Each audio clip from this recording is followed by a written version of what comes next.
Hey, I'm Radical Gnarly, and I'm just a guy who can sometimes land some skate tricks.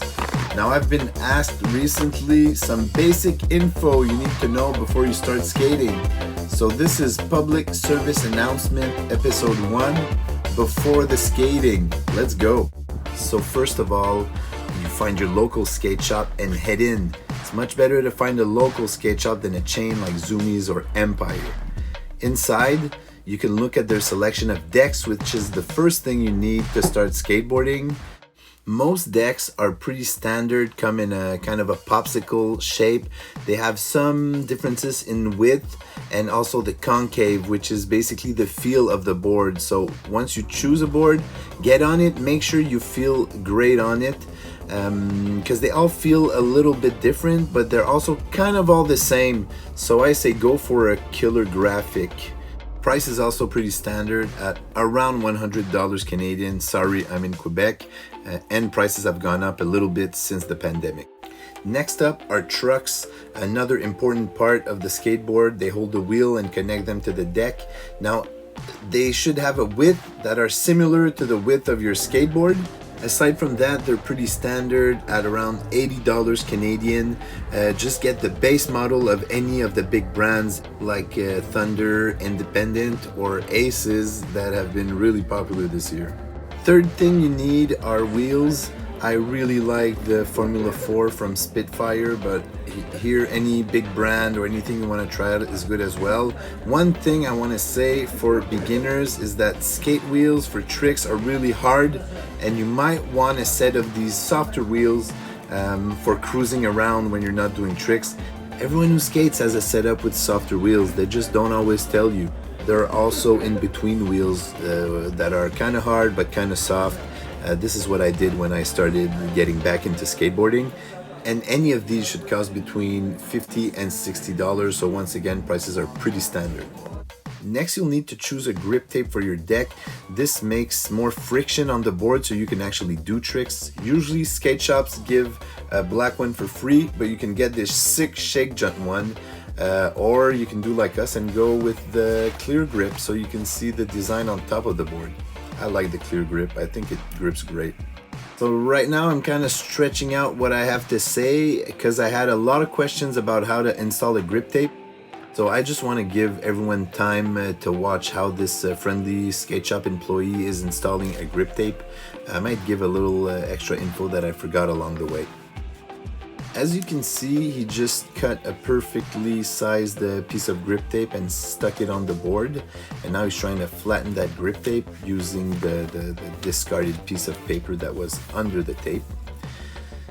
Then he's rubbing the sides of the deck with a screwdriver or any metal object that won't damage the deck. He's doing this so it sticks evenly along the deck, because the next step is cutting this excess grip tape, as we'll see right now. And if the phone rings, go answer it. So now he's cutting this excess piece of tape like a pro. I always mess it up and make it kind of wavy. The trick here is to have a really sharp box cutter blade.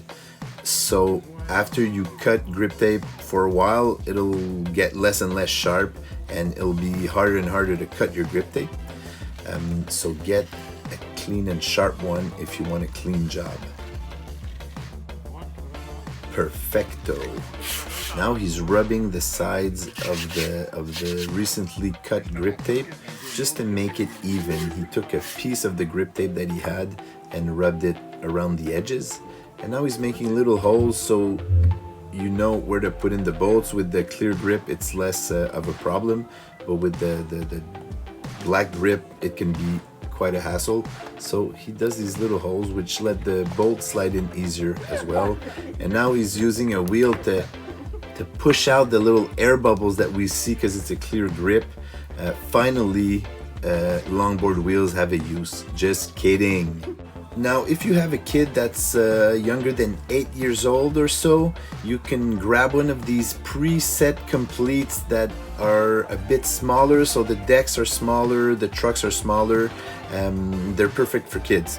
but not for teens or adults. These are also a lot cheaper. They go for around $125. Almost done, but you'll still need a couple more things, including the bearings. The bearings are the metal part that go between the wheel and the truck. They are what permits the wheel to roll and to hold your weight while rolling. These can vary a lot, contrary to everything else. They can vary a lot in prices. They can go from $10 to $60 or even more. You can really get the cheapest $10 mini logo bearings and they'll be fine for you. If you want to be sure you get a good bearing, get a $20-$25 Bones Red. Shops usually give bolts for free when you buy some stuff. You can buy some extra ones if ever, for when you catch the bug and want to set up multiple boards like me. Another good idea is buying one of these skate tools or something similar. You will need to tune your skate, whether it be the wheels, the bolts, or the trucks. Now I'll take the time to explain something I forgot. You will need to adjust the tightness of your trucks to your liking. To adjust your truck, you need to tighten or untighten the kingpin, which is the bolt right in the middle of the truck. This will give you control over how much you want the board to turn. Now, often beginners want them really tight. It gives them a sense of security, but I suggest getting used to riding them a little bit looser and then looser and looser as you get comfortable with skateboarding. So some final words on protective gear. A helmet is always useful, so are knee pads, elbow pads, and wrist guards, but they are not all absolutely necessary. But if any of these make you feel more comfortable skateboarding, go for it. And if you're gonna skate ramps or bowls or anything going really fast, they're kind of necessary. You're all set. Say bye to the skate shop and go skate.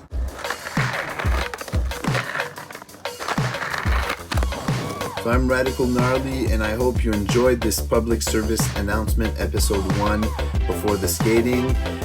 Next time we'll talk about the first steps on the skateboard so you can actually go skating if you've never been skating. So thanks a lot. If you enjoyed this, subscribe, like, or comment, or don't.